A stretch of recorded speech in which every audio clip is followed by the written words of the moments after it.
Welcome back to 101, a series where we take a look into an LGBT event or issue and break it down. With the abundance of information on the internet, it can sometimes be tough to get a foundation for the basics. So here at 101, we do it for you. And by we, I mean me.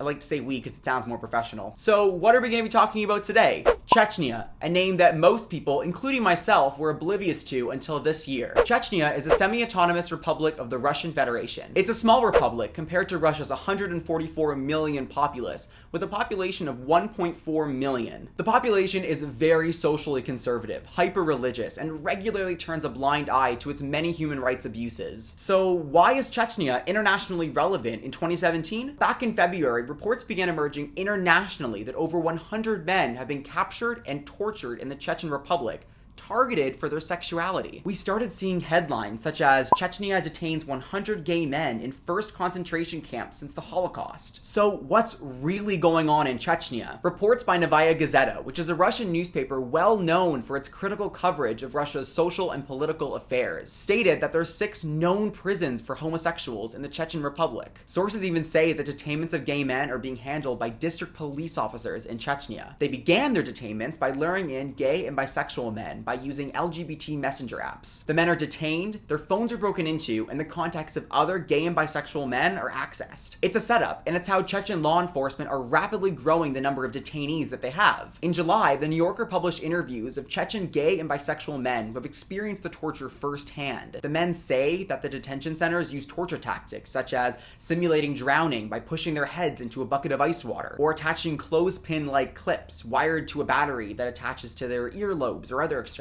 The men are held for days or even weeks and given limited access to food. It seems that when and if they are released, they live in this constant fear that they're going to be apprehended by authorities again for their sexuality. As well, many men cited in the article stated that their biggest fear isn't if authorities will murder them, it's if their family will. Honor killings are common enough in the conservative stronghold of Chechnya, and gay and bisexual people live in fear that their family will find out their sexuality. On the other hand, the republic's leader, Ramzan Kadyrov, stated that this epidemic couldn't be happening because there aren't any gay people in Chechnya. Right, out of 1.4 million people. There were articles released citing experts in the United Nations, referring to the situation in Chechnya as a violation of the obligations of the Russian Federation under international human rights law. The arrested men are subjected to physical and verbal abuse, torture including electric shocks, beatings, insults, and humiliations. But don't take that from me. The experts cited included Nil Melzler of Switzerland, who specializes in torture and other cruel, inhumane punishments, and Agnes Calamard of France, an authority on extrajudicial or arbitrary executions. So take it from them. In true 101 style, let's pull things back a little bit. How did Chechnya become a place where concentration camps could exist? And why is Russia backing these claims when there are countless testimonials of gay and bisexual men who have escaped Chechnya? To begin with, we have to understand that there is historical conflict between Russia and Chechnya. Chechen separatists emerged after the Soviet Union disintegrated, which caused a lot of friction within the newfound Russian Federation. This led to what's now called the First Chechen War between Russia and Chechnya in 1994.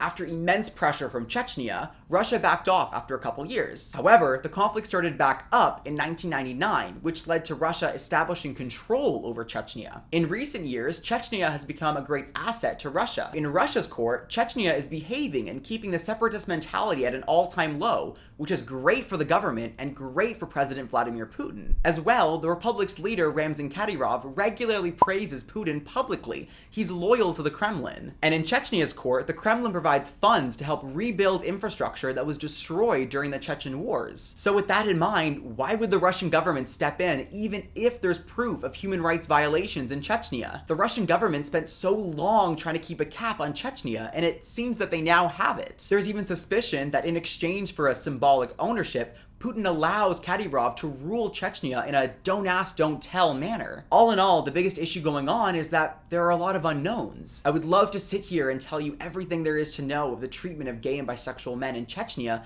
but the fact is, we don't know enough. The unfortunate thing is that a lot of media outlets have stopped talking about this because it's not a hot topic anymore. But that doesn't mean the issue's gone. On the other hand, we can't trust anything coming out of Chechnya or Russia because there are clear conflict of interests. What we can do is keep our government leaders accountable in providing relief for LGBT people who are fleeing harmful areas like Chechnya. Writing a tweet or a nice little statement isn't enough right now. We need action. One of the best things we can do right now is to stay informed.